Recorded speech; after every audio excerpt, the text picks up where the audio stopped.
கேரள மக்களுக்கு மலையாளத்தில் திருவோண வாழ்த்து தெரிவித்த முதலமைச்சர் மு.க.ஸ்டாலின். பேரிடர் பாதிப்பிலிருந்து மீண்டு வரும் கேரளாவுக்கு இந்த ஓணம் நம்பிக்கையையும் வலிமையையும் தரட்டும் என எக்ஸ் தளத்தில் பதிவு.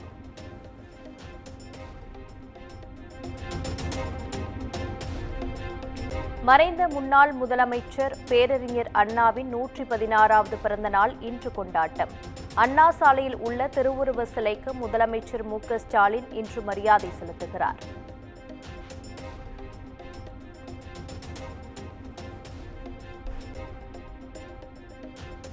காஞ்சிபுரத்தில் உள்ள அண்ணா நினைவு இல்லத்தில் அமைச்சர் தாமு அன்பரசன் மற்றும் திமுக நிர்வாகிகள் மரியாதை.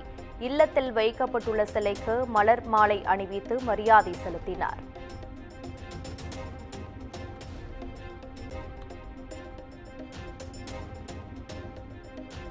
விநாயகர் சதுர்த்தியை முன்னிட்டு சென்னையில் இன்று விநாயகர் சிலைகள் கரைக்கும் நிகழ்வு. பட்டினப்பாக்கம் உள்ளிட்ட 4 கடற்கரைகளில் போலீசார் குவிப்பு.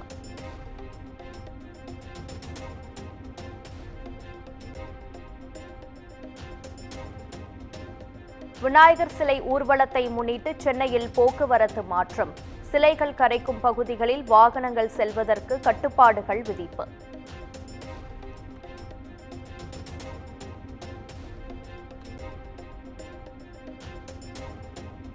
தமிழக கோவில்களில் தமிழில் குடமுழக்கு நடத்த எந்த தடையும் இல்லை என அமைச்சர் சேகர் பாபு பேட்டி. திமுக ஆட்சியில் கோவில்கள் இடிக்கப்படுவதில்லை எனவும் விளக்கம்.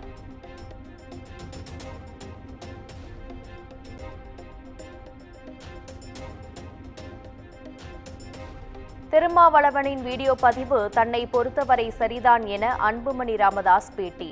மது ஒழிப்பில் பாமக PhD முடித்திருக்கும் நிலையில் திருமாவளவன் தற்போதுதான் LKG வந்திருப்பதாக சாடல்.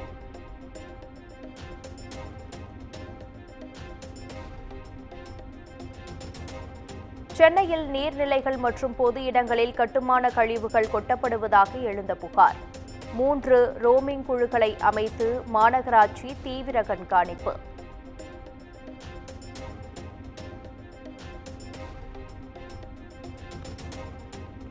நிதி நிறுவன மோசடி வழக்கு தொடர்பாக சென்னை மயிலாப்பூரில் புகார் மேளா.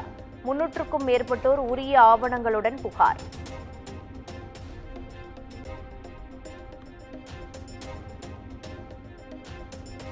உத்தரகண்ட் நிலச்சரிவு பகுதியில் சிக்கியுள்ள தமிழர்கள் சொந்த ஊர் திரும்புவதற்கு நடவடிக்கை எடுக்கப்படும். கடலூர் மாவட்ட ஆட்சியர் உறுதி.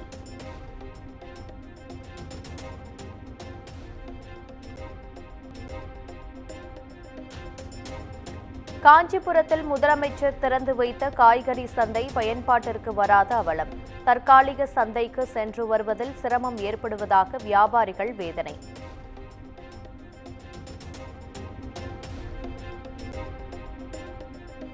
ஒகேனக்கல் காவிரி ஆற்றில் நீர்வரத்து வினாடிக்கு 18,000 கன அடியாக உயர்வு. ஐந்தருவி, சினை அருவி, மீன் அருவிகளில் ஆர்ப்பரித்து கொட்டும் தண்ணீர்.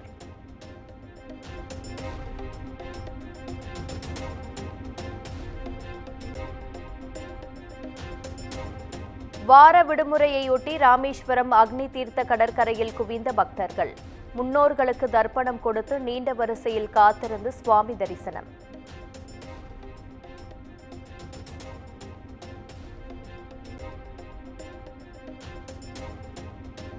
கேரளாவில் வழக்கமான உற்சாகத்துடன் ஓணம் கொண்டாட்டம். புத்தாடை, விருந்து, அத்தப்பூ கோலம் என மகாபலி மன்னரை வரவேற்கும் மக்கள்.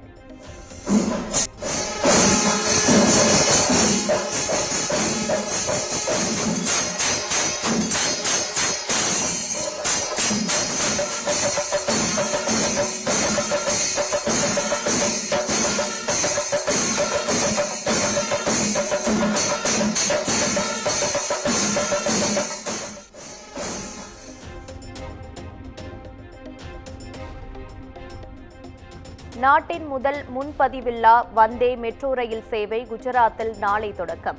பிரதமர் நரேந்திர மோடி தொடங்கி வைக்கும் நிலையில் ஏற்பாடுகள் தீவிரம்.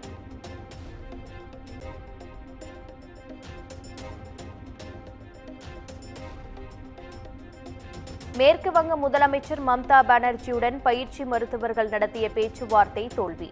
பேச்சுவார்த்தையை நேரலை செய்ய வேண்டும் என்ற கோரிக்கையை நிராகரித்த நிலையில் தொடரும் போராட்டம்.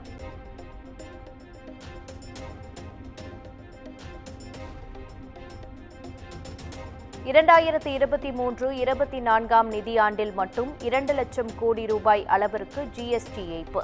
ஜிஎஸ்டி புலனாய்வு தலைமை இயக்குநரகத்தின் ஆண்டறிக்கையில் அதிர்ச்சி தகவல்.